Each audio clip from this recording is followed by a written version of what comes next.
These flowers smell lovely, Dad. It's not Dad. Ava?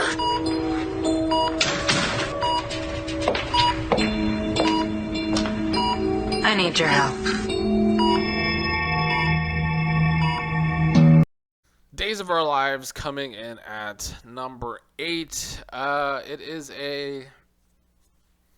it's more of the same, more that I've been saying for this show as well. I get redundant because it's the same problems for these American soap operas that have basically been here for the year that I've been doing these rankings. The big issue on Days is Ron's writing. Ron's writing being extreme and the execution for most of his stories being terrible in the end. It also has a lot of the same problems I've been talking about with the British soap opera Hollyoaks for a while now, where they just have too much going on and there's a complete lack of focus within the stories. I don't think Days really even has any stories that I would call A stories right now. They have a bunch of B, C, and D stories that are kind of getting equal time, which I wouldn't hate if any of them were actually that good, but they're not because Ron's writing has been weak for quite a while now. You'll see that, spoiler alert, Hollyoaks is not in my bottom 5 soaps this week. That's because in October, I felt like they actually were able to kind of gain some focus and kind of just focus on some of the main stories for the month. But Days, yet to do that. There's so much going on, and there's no true focus, and that's why I think a lot of the stories, the execution of them has been botched many times. We'll start at the beginning of the month. We had, Jen addicted to pills again. It got Mike Horton back in town, at least for a couple episodes, to take his sister to kind of help her pill addiction problem, take her to rehab. We had a scene between Mike and Nancy. They were old rivals back in the day, and they kind of maybe teased a possible relationship between those two. I don't know about that, but I did like that we had a throwback to Mike and Nancy from the late 90s, early 2000s struggle between them. But, like I've said for months now, them ruining Craig and Nancy as a couple, it kind of shows how bad Ron's writing has gotten, because you let Ron go too far, he starts destroying characters. He's done it on every show he's ever touched. And I think this has always been Ron's problem as a writer. Maybe you could say maybe the first year or two on One Life to Live when he first became a head writer, maybe he actually had better focus on his storylines and therefore execution. But honestly, I would say throughout Ron's entire being a head soap opera writer, he has always struggled on executing his storylines. I think Ron has good ideas, at least some good ideas. I think some are bad ideas, but I think he actually has more good ideas than bad ideas.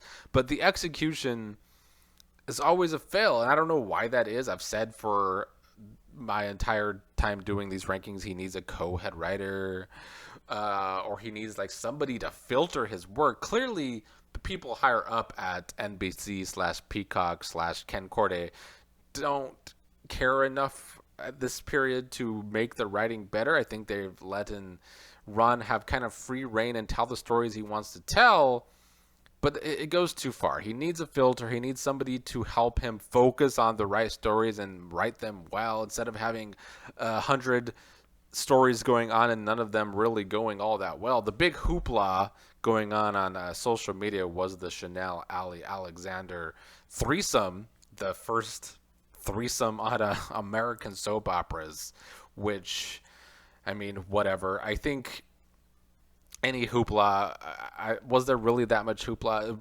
Because this is on Peacock now. It's not on NBC anymore. I don't really see how this could be a problem with the older audience, because I don't know how much of the older audience is actually watching on Peacock, but maybe they are learning how to do a streaming service and are actually watching the show. I think the big problem for me with this story, at first at least, was the writing, because every time we see a quote-unquote lesbian couple on a American soap opera, they never seem to be able to have any drama unless a guy gets involved with it, which I think annoys any viewers who are actually lesbians. But I think they've written both Chanel and Ali as sexually fluid. I suppose they're both by. So maybe the story did kind of work in the end. I do think Alexander was the person. If they wanted to spice up their relationship, Alexander's been written as this playboy, so maybe he was the one to have a threesome with. So I guess it fit. At first, that was the main concern with this story for me, because I get annoyed if you're going to have lesbian couples on soap operas to try and seem woke or whatever and try and appeal to a younger audience, then why always do you then have to bring in a guy to be the drama in that relationship? But I think they have their own drama outside of Alexander, at least for now, unless they do something extreme, like make one of them pregnant from this threesome, which would be stupid and terrible, but it's something Ron would do with his writing, probably. I do think Alex has grown on me as a character. I think they wrote him as so one note when he first started that, yeah, I didn't like him because he was just like this one note playboy. Why would I like him? And they've been teasing him with Stephanie, and they've also been kind of doing a Chad and Stephanie relationship. Chad getting over Abby a little quick here, going a little too fast with that relationship probably. But honestly, I found Alex and Sloane to be hot for whatever they were. They were kind of like another fling for Alex, I guess. And maybe it's just because they are two pretty people. Maybe they made for a hot relationship. I don't know. But I think, Days has had this very sex positive approach over the past year now. And now that they're on Peacock, I expect it to maybe go even further. But I'm glad we're getting, because you compare this to the way General Hospital has been written for the past year, where it's basically sexless and romanceless for the most part. I think they've kind of been trying to fix that lately because of a lot of the fans complaining that it's that way, that it's supposed to be a soap opera. You're supposed to have at least romance, but maybe some romance and sex. But Days has been going we get a lot of sex on Days, constantly getting sex on Days. So, yeah, I mean, the best I can say here is that the character of Alex has grown on me for now. He can be entertaining when he's in the right situations. I wish the story was stronger with Chad and Stephanie and Alex and Sloane and the whole Paulina running for mayor thing, but it is what it is. Some other stories going on, Stefan's divorcing Gabby because he doesn't have his memory, and Gabby and Lee are supposed to be getting married, but Gabby treats Lee terrible. Like, they're supposed to be engaged to be married, but Gabby's always going on and on about Stefan.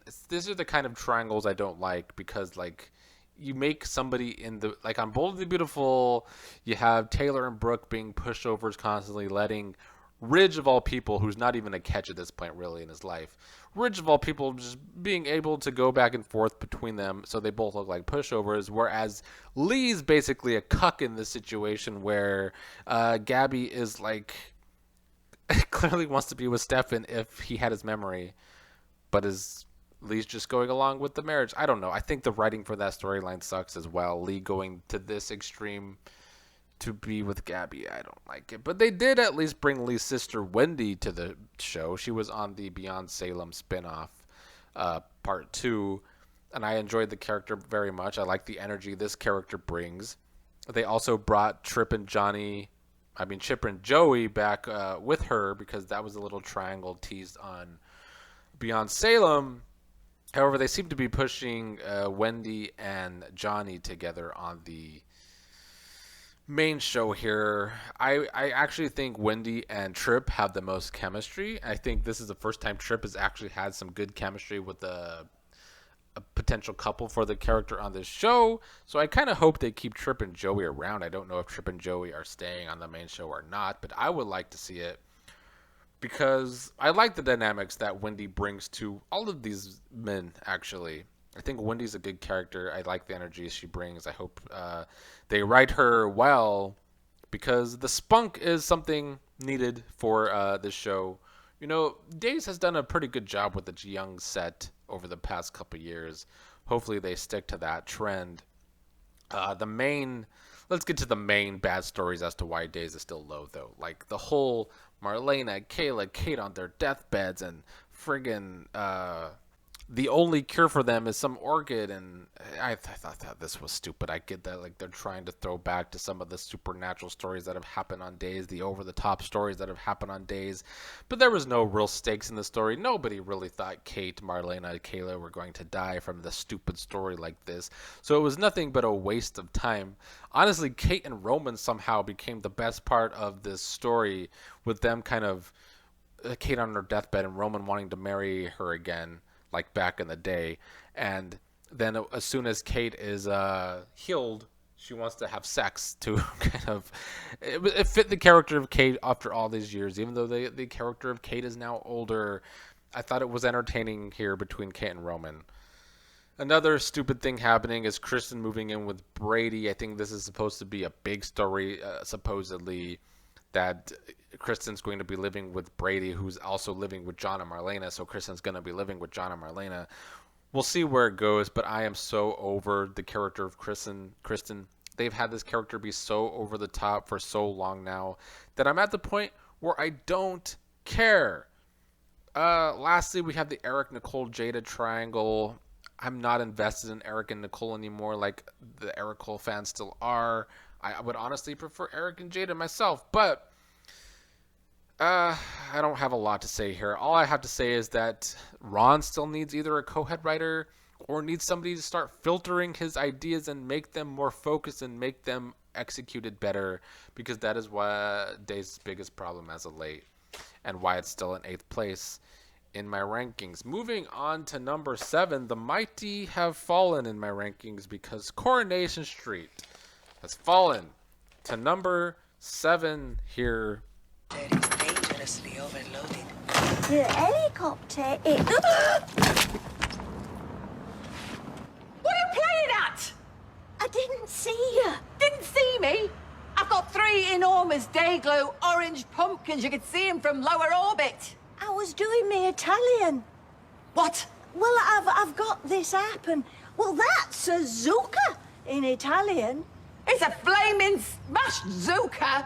Look at me top! Oh, that's nothing. Look, Come on, Eileen. Give us your hand. Come on, give us your hand. Eileen? Eileen, wake up. This is the lowest Coronation Street has been in my rankings since I started doing it last October. For so long, Coronation Street was number 1 in my rankings and has always been in the top 5. But I can't do it anymore. I think the writing may have finally, sadly, fallen to as weak as a lot of these other soap operas. I think the streak it was on is far over, because there's a lot of the writing going on now that has me scratching my head wondering what they are actually trying to do here, because it's not making a lot of sense. And the main thing is that it's also become quite boring. You know, this really started a couple months ago during the late summer. Coronation Street was getting boring because a lot of the main stories for so long were over. Last month in September, it kind of got a reprieve because there was some exciting stuff going on with Callie. But with Callie now gone and that storyline now over, Coronation Street is giving us a whole lot of nothing or a whole lot of boring stories. Stu's murder trial, you know, Stu's ex basically set up Stu for this murder to save their daughter because the daughter committed the murder. And, you know, that should be maybe more exciting, but since it's a murder trial, I find it very boring. I just find the Stu storyline quite boring. And I think that's going to be a trend here for most of these stories, because we also have Aaron and Summer as this couple. Both of these characters annoy me too much, Summer especially, but Aaron too, that I don't find any of this couple drama good or exciting. Aaron has a crazy father who beats him, and, you know, Summer's been struggling with her diabetes, so they've all had these struggles together, and Aaron and Summer want to help each other with their struggles, but it's also tearing them apart. But then, to make matters worse, Summer becomes pregnant. I just don't know why. There's like a trend going on with British soap operas right now where their young women characters have to become pregnant or something. I don't want to watch a bunch of pregnancy storylines. It's honestly my least favorite soap opera storyline is a young person having to have a baby. Why are you settling young characters down with babies? So, as if the Aaron and Summer coupling couldn't get any more annoying, they shove a baby story into it. I don't like it. They continue to write Max as, I don't know. Max is just this young kid who's always getting himself into trouble. They have him like kind of being racist towards a refugee or something now. And he might be to blame for the online bullying going on about Maria, Sad Boy 55, who's been harassing and writing shit about Maria online. It's just another storyline that's just kind of there for me. At times, the storylines with Max could be entertaining, but they're kind of getting redundant now. They are. We have Bernie having a look-alike who's like setting her up to take the fall for a robbery. I think it's interesting that British soap opera is doing a look-alike story after, American soap operas have this reputation for having evil twins all the time. I don't think this is going to be a twin storyline, but also Shortland Street just did this exact same story a few months ago, where a character had a look-alike and was running amok and making it seem like it was her. Kind of what we're getting here with Bernie. So I've already seen the storyline once this year, so I don't know if I'm going to be entertained by it on Coronation Street. The main thing that I was interested in seeing from Corey coming into October was that Steven had accidentally killed Leo and then hid the body, and I wanted to see where they go with the character of Steven. They kind of basically just have him all over the place, both figuratively and literally. There's a lot of jokes going on online with the character of Steven, has been for months now. But like anytime you see Steven in an episode, he's always at a new place, and he's a fast mover. He's making himself very suspicious when it comes to Leo being dead and Leo being gone. People are wondering how Leo just disappeared. But unfortunately, Coronation Street didn't take this storyline in any sort of exciting direction. It's another storyline fitting the trend of all these storylines for me the month of October. It's kind of just there. Steven came back to town broke and has been trying to get money ever since, and now he finds himself in this predicament. I don't know. I think this storyline is only interesting to laugh at because of the way the character of Steven has been written. I talked about this last week with Steven and the trash bins and all the jokes going on online about that. So I guess from a perspective of the storyline being entertaining online because of all the jokes about it, it's entertaining. But actually on the show, it's not that entertaining. Lastly, that brings me to the most WTF story of the month for Corey that really had me scratching my head with the writing. First of all, they bring Spider back as an undercover cop, which doesn't really fit the character at all, like I talked about last month. They have him kind of like infiltrating this climate change group who's been very over the top with their protests on climate change. I don't think climate change protesters are as over the top as these protesters have been. But then somehow they also managed to make the climate change protesters racist against refugees. I don't understand what part of what group this is, because it has a left-wing stance on climate change and then a right-wing stance against refugees. So this whole group doesn't make any sense on a political level. It's two different extremes in one group, and Spider's supposed to be undercover in it.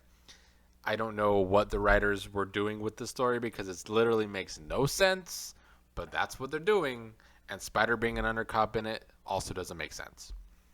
Lastly, one of the only things I did like for Corey, maybe Coronation Street and Days could switch places because there's actually some potential on Days, and I don't know if there's any potential on Coronation Street with some of these stories. But Eileen and Gail were feuding, and Eileen tripped on a pumpkin, hit her head, and she's been, happy ever since, trying to be more positive ever since.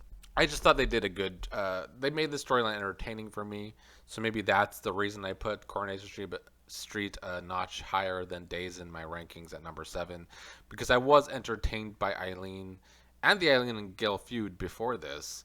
So at least there was something entertaining happening on Coronation Street for an otherwise month of rough storylines. And that lastly brings me to number 6, falling one spot in my rankings, that being General Hospital.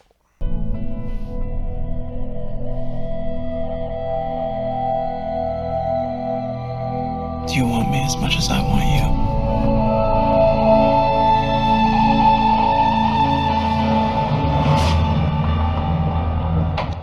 Tell me you feel the same way.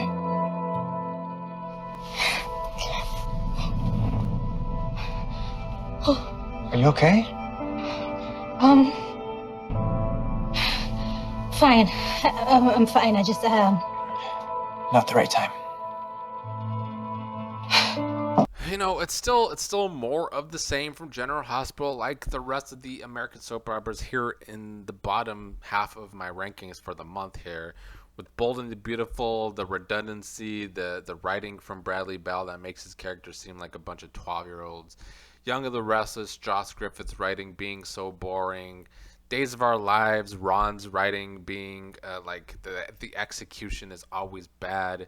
On General Hospital, and I've been saying this from the get-go, there is just a lot of potential on General Hospital that is constantly wasted. The show likes to focus too much on stories that the fans don't want to see and not enough on stories that the fans want to see. And then in the end, it's a bunch of fumbling on their storylines because there was all of this potential. We're going to start with Chase and Brooklyn because for so long, a lot of people wanted these two as a couple because of the chemistry between them.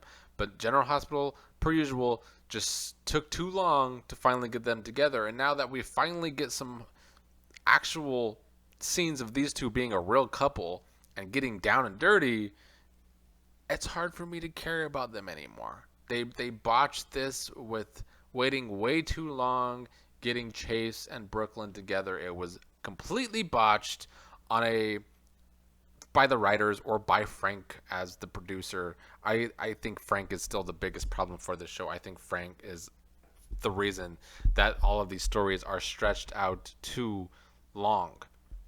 He's the executive producer. He sets the pace of where this should go. He sets the main direction. It's Frank's fault. Esme was shown to be alive, and we all knew that was coming. She's kind of, they're trying to make her seem like she's the hook killer. She shows herself to Nick and is pregnant, of course. So they have that tie because Nick and Esme slept together. Nick locks her in a room because he suspects she's the hook killer because all of the people getting attacked by the hook killer are like connected to both Esme and Trina and the trial going on against Trina. That's who's been attacked. So it fits the bill that Esme is the one that could be the hook killer. And because of Esme locked in this room, we have not seen the hook killer going on here. At the end of October, we've seen no more attacks going on by the hook killer. I think this is their way of making us want to believe that Esme really is the hook killer. I don't think that's who the hook killer will actually end up being.